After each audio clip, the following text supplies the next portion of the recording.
a woman a lot, and I enjoyed it.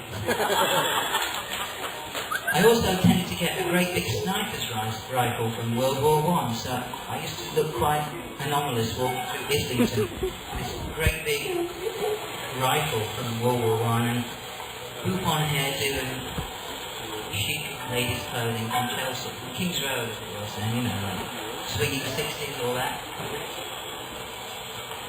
Eventually I sussed out that I had to get up earlier, and none of the clothes fitted. So I stayed a woman a lot. And I didn't regret that. However, one day I happened to be talking at one of our meals, and I'd made this new kind of bread called density bread. That meant it didn't rise. I didn't tell them the truth. I just said, oh no, it's called density bread. Yeah. Flour and water. Exactly. With honey. You made that? Hey, are you me?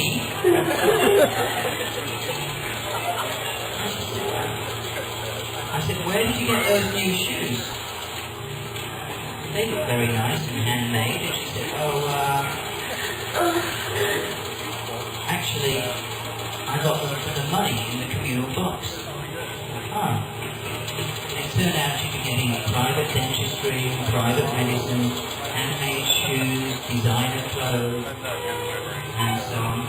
So I challenged her, and I said, excuse me, but this is not what we all agreed.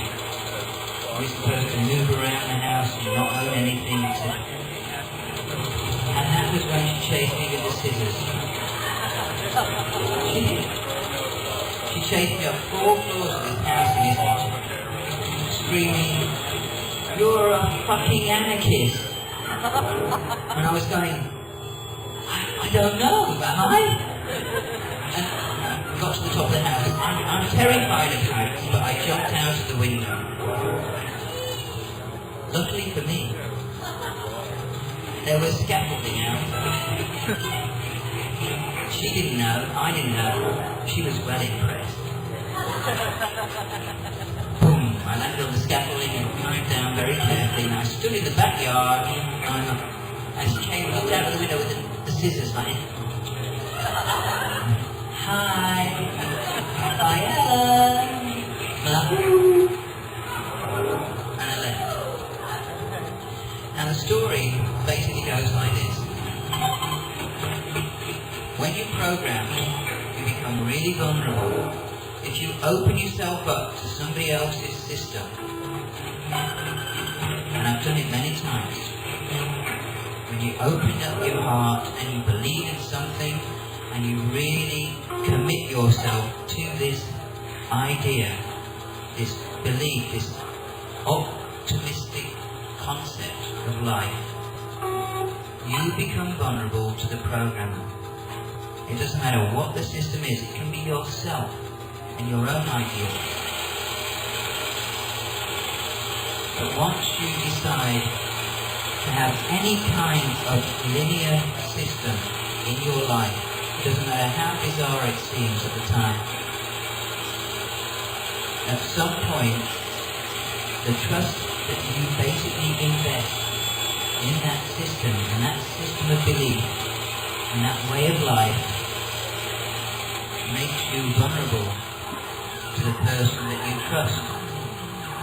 Do you understand what I'm saying? It happens in relationships a lot, right?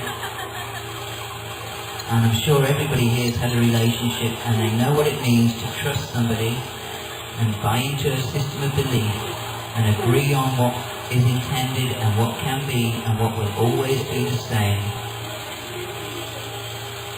And then one of the people changes the boundaries.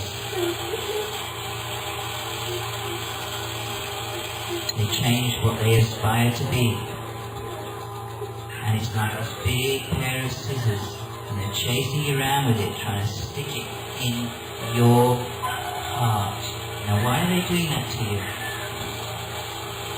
Why is anybody going to invest so much in the program that you've agreed?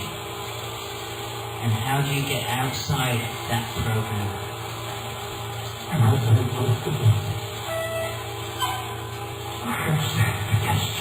everyone's gone quiet, like, oh my God, he got serious. It's not nice. This isn't nice. I remember that feeling. Fucking hell. Oh, shit. Just when I was having a good time, he goes and throws me a wobbler. Happens all the time, I'm afraid.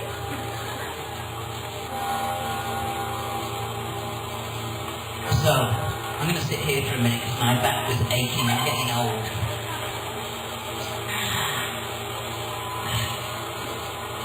Now, I want to do a little experiment because I know the people here are actually really nice people. How do I know? Well, it's part of the program. I want to do a little experiment with the trance tape.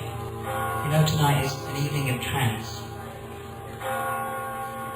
I've never done this before, and it's something that I've been working with for me, because my basic premise in life is to keep breaking every program that I discover I've made myself vulnerable to. And that's what we're going to try and talk about. The only way I've ever discovered is what's called the cut-up. Chopping up every kind of rational way of being. And then when everybody says that's random, you say, well, how random is random? And you chop that up. And you keep cutting and cutting because all of us are addicted to programs. And if we're not the programmer, we're the program. So, I know this sounds like cable television, which I don't watch, but I'm sure it is like cable television. It must be, that's why I don't watch it. So we're going to do something I can't stand tonight. We're going to all experiment. You ready? Huh? Are you ready, Craig? Not quite. No, just a plain, straightforward. So I've been working with, because sometimes the programs always rely on words just like me.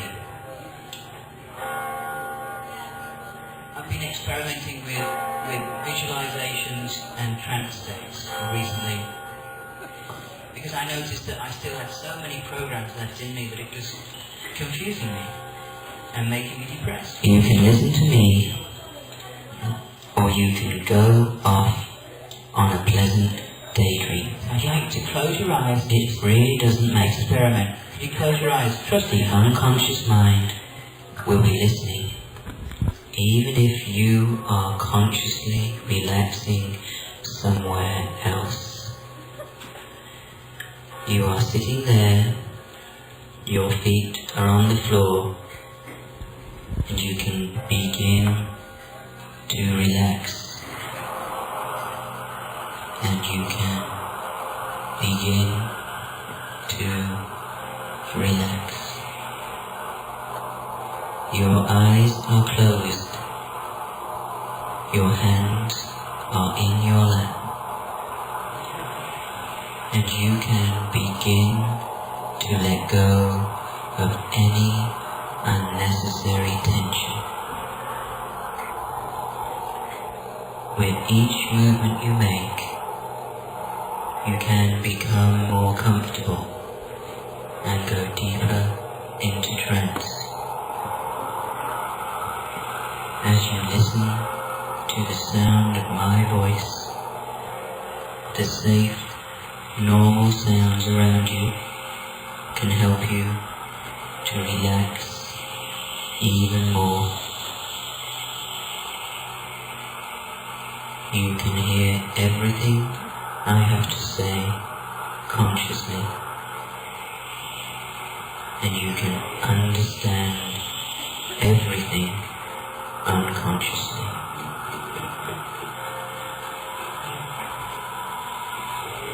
With each breath you exhale, you can relax even more. As you sit there and continue to listen to the sound of my voice, your unconscious mind can help you to go to the level of trance that is appropriate for you at this time. You can get the changes that you want, whether you remain in a light trance or go into a deep trance. You are breathing in. You are breathing out. And you can gently drift deeper into trance. With each breath, with each heartbeat, you can let go of the tension and let the relaxation flow in as your breathing slows and you remain safely connected to the sound of my voice. You can drift a little deeper into trance. Your unconscious mind can take you to the most appropriate level of trance to get the changes that you want today.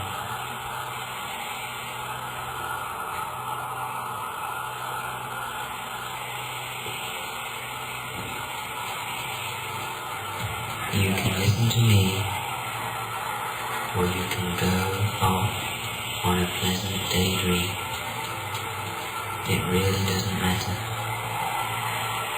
The unconscious mind will be listening, even if you are consciously relaxing somewhere else. You are sitting there, your feet on the floor, and you can begin to relax. Your eyes are closed, your hands are in your lap, and you can begin to let go of any unnecessary tension.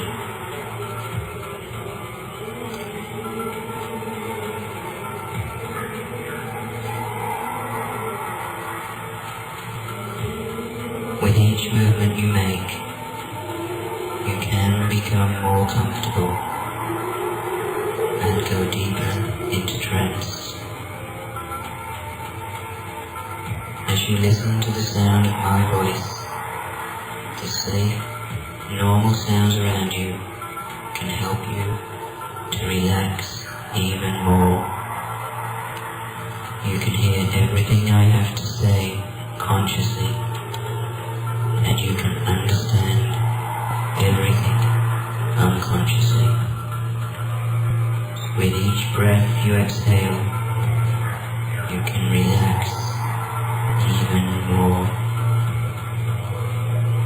As you sit there and continue to listen to the sound of my voice, your unconscious mind can help you to go to the level of trance that is appropriate for you at this time.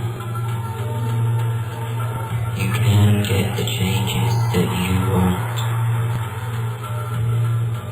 whether you remain in a light trance or go into a deep trance.